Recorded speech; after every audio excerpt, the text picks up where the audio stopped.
Welcome to the deep dive, everyone. Today we are taking a deep dive into a single artwork, Jean-Honoré Fragonard's iconic painting, The Swing. Oh my, yes. Now, you've probably seen this painting before. I mean, it's incredibly famous. Absolutely. One of the most famous paintings of the Rococo era. Right, and it's hanging in a Wallace collection in London, but what makes this painting so captivating? Well, it really embodies the spirit of the Rococo period, but also, hints at some of the anxieties of pre-revolutionary France. Right. I mean, if I was standing in front of it, Yeah. I think I'd just be really drawn to like the playfulness of the almost theatrical arrangement of the figures. Yeah, it is incredibly playful. And there's definitely a sense of movement, a sense of energy. Yeah. I mean, we see the young woman on the swing. Her dress is billowing all around her. Right. That pink dress, it's so striking, and she's got a shoe flying off her foot. Exactly. And that detail is really interesting. It's often interpreted as a symbol of lost inhibitions, maybe even a hint of a loss of virtue. And then, of course, we have the young man hidden in the bushes below her. He's gazing up at her with this, kind of mischievous smile. And then there's the older man pushing the swing. Yeah. He seems completely oblivious to the flirtation that's happening right under his nose. Oh, so oblivious. I mean, and then you have the statues and the dog, too. They almost seem out of place, but they also seem very deliberately included. Yeah, they add another layer of complexity to the scene, don't they? The little cupids. They often symbolize love and passion, and one of them even has his finger to its lips as if it's, urging secrecy. It's like whispering a secret, right? Exactly. And then there's the dog yapping excitedly. Some people see it as a symbol of fidelity. Others interpret it as a humorous kind of jab at the situation. Like Fragonard is kind of winking at the viewer, inviting us to be in on the joke. He is, I mean, it really does feel like more than just a pretty picture. I've always heard that there are some like scandalous stories or rumors surrounding the commission of the painting. Oh, there are absolutely. It's quite a juicy tale, actually. And we have Charles Collet's memoirs to thank for this tidbit. Okay, tell me more. So, a wealthy courtier wanted a painting of his mistress on a swing. But get this, he wanted her being pushed by a bishop. Oh, wow. A bishop pushing a swing. That seems a little bit audacious, especially for the time. What does that tell us about the guy who commissioned this? It really does speak to the decadence of the French aristocracy at the time, right on the eve of the revolution. Yeah. But, the artist he first approached, Gabriel François Doyen, he refused. He absolutely refused. He even passed the commission on to Fragonard, who was known for his, shall we say, more playful subjects. Yeah, and even then, Fragonard ended up toning it down a bit, right? I mean, Yeah. he painted a layman pushing the swing instead of a bishop. Wait, he did. I mean, it's almost like he's acknowledging the tension between the, kind of lighthearted subject matter and the potential for scandal. Yeah, it's definitely there. It's subtle, but it's definitely there. So we know that the swing was popular even back then because there are actually copies of it. Can you tell us a little about those? Yes, there are two notable copies. One was once owned by Edmund James de Rothschild, Oh, wow. a prominent figure in the banking world. The other is a smaller version at the Musée Lambinet in Versailles. Okay. And that one's attributed to Fragonard's workshop, so it might have been created by his students or assistants. And it gives us a really interesting glimpse into, the artistic practices of the time. It really does. So, I mean, it's amazing to think that even then it was so popular that people were making copies. I also heard that there was some recent conservation work done on the original painting. Oh, yes. Yes. In 2021, the painting underwent a major cleaning. It hadn't been cleaned in over 100 years. So you can imagine the layers of grime and varnish. Yeah, I can only imagine. So the conservators meticulously removed those layers, revealing Fragonard's original colors and details. It's really like seeing the painting with fresh eyes, almost as if Fragonard himself had just finished it. That's incredible, and it's a real testament to the work that those conservators do. It's not just museums that have taken to this painting. It's also seeped into popular culture in a lot of ways. It has, and it's really fascinating. It's popped up everywhere, from poetry to music to film. Even Carlos Williams was inspired by the painting when he wrote his poem, Portrait of a Lady. Oh, wow. And even Disney's Frozen, there's a scene where Anna dances through the art gallery, and she passes right by a version of the swing. That's amazing. I mean, it really speaks to the enduring power of this artwork, and maybe it's because it explores such universal themes of love and desire and that kind of thrill of the forbidden. Absolutely. Those themes resonate across time and across cultures, and it makes you wonder, what is it about this painting, out of all of Fragonard's works, that has resonated so strongly with people for centuries. That's what we're going to try to unpack next. Okay, so we're back and still talking about the swing, trying to figure out what makes it so captivating, what gives it this really enduring power. Well, I think on a purely visual level, it's just a stunning painting.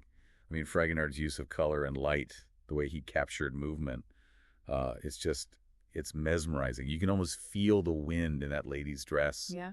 as the swing soars through the air.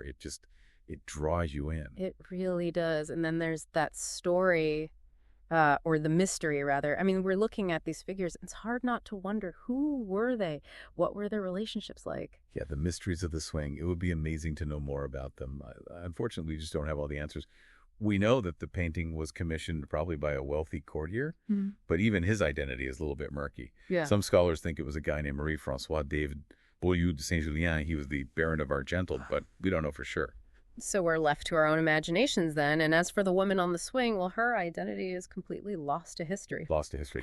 Yeah, it's funny because it adds to the mystique of the painting, doesn't it? It does, for sure. And, it makes you think about how different viewers might have interpreted the swing over time. I mean, for someone in the 18th century, someone who understood the social codes and all the little details, they probably would have seen this painting as incredibly risque. Oh, absolutely. I mean, for them, it would have been packed with meaning. They would have understood the symbolism of the hidden lover, the flying shoe, the plotting, urging silence. And they might have even recognized the people in it, too, turning it into like a real-life gossip column. Exactly. And remember, this was a time when your reputation was everything.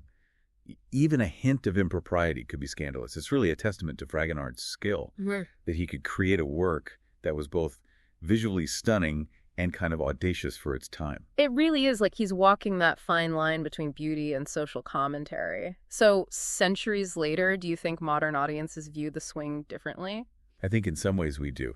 We might not pick up on all the specific social nuances of 18th century France, but the themes of desire and secrecy, the pursuit of pleasure, those are universal. Those resonate no matter what time period you're in. Right. Those are timeless. And also, I think we're maybe a little bit more aware of the power dynamics at play. The idea that, the woman is being objectified by the male gaze, both within the painting and by the viewer looking at it. That's a really important point.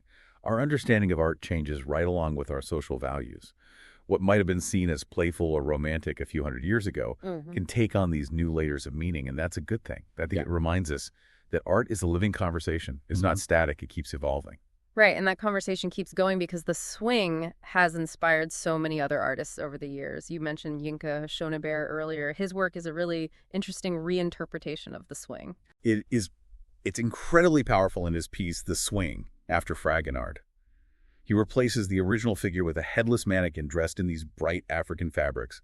It's a really bold statement, and it makes you think about things like colonialism and identity and the erasure of history. It's like he's adding this whole new layer to Fragonard's canvas, using that same visual language to explore these different but equally important stories.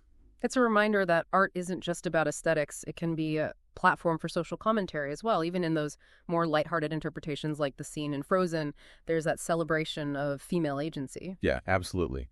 I mean, Anna's dancing through the art gallery with the swing in the background, and it just feels so joyful. It echoes that spirit of fun that you see in Fragonard's work. It reminds us that art can be both playful and profound. It can hold all these different meanings depending on the context. It's like the swing is this cultural chameleon. It reflects the values and the anxieties of every era, and it makes you wonder if Fragonard had any idea when he was painting this seemingly lighthearted scene that it would have this incredible lasting impact.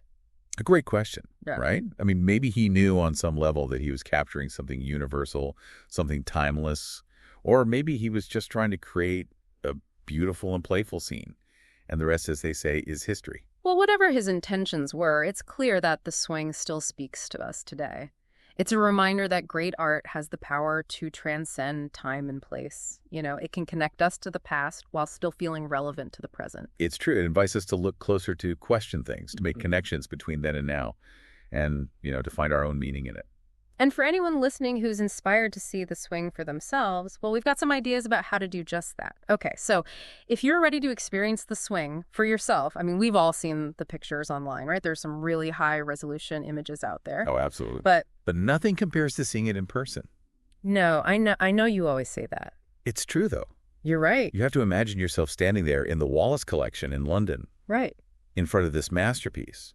And you can take in the scale, you can see the texture of the brushstrokes, you can see the subtle variations in the color. I mean, it really is a completely different experience than just looking at it on your phone. Oh, yeah. I mean, Yeah. you pick up on details that you would never see in a digital reproduction. What kind of details? Well, the way the light plays on the silk of the dress, Okay. the delicate rendering of the leaves, even the tiny cracks in the paint, that tell the story of the painting's history. Yeah, it really is like a whole different way of experiencing it. It's like you're transported back in time, almost like you're actually standing in that garden. Exactly. It engages all of your senses in a way that a screen just can't. Right. It's not just visual. It's a full body experience. It's visceral. So yeah, if you're ever in London, make sure you check out the Wallace collection. But even if you can't hop on a plane to go see it, there's still ways that you can engage with the swing in a really meaningful way. Absolutely. I mean, think about everything we've discussed today. The historical context, the symbolism, all the different ways that it's been reinterpreted over time. And then ask yourself, what does this painting say to you? Right. I mean, what stands out to you? What emotions does it evoke? Does it make you think about, art or society or even your own life in a different way? Yeah, because at the end of the day, the most important interpretation is your own. That's true. Art is a conversation, and the swing is a really great conversation starter. It is. Fragonard might have painted this over 250 years ago. Yeah. But the things that he was exploring, love, desire, those fleeting moments of pleasure, those are the things that we're still grappling with today. And that's what makes it so powerful. It's timeless. So as you go about your day, think about the swing. Let it spark your curiosity. Maybe it'll inspire you to, create your own swing. Yeah, your own moment of joyous abandon. Exactly. And who knows, maybe you'll even add your own little secret to the grand tapestry of art history. That's a beautiful thought. Well, this has been a really fascinating deep dive. Thank you so much for joining us. It's been a pleasure. And until next time, keep exploring, keep questioning, and most importantly, keep the conversation going.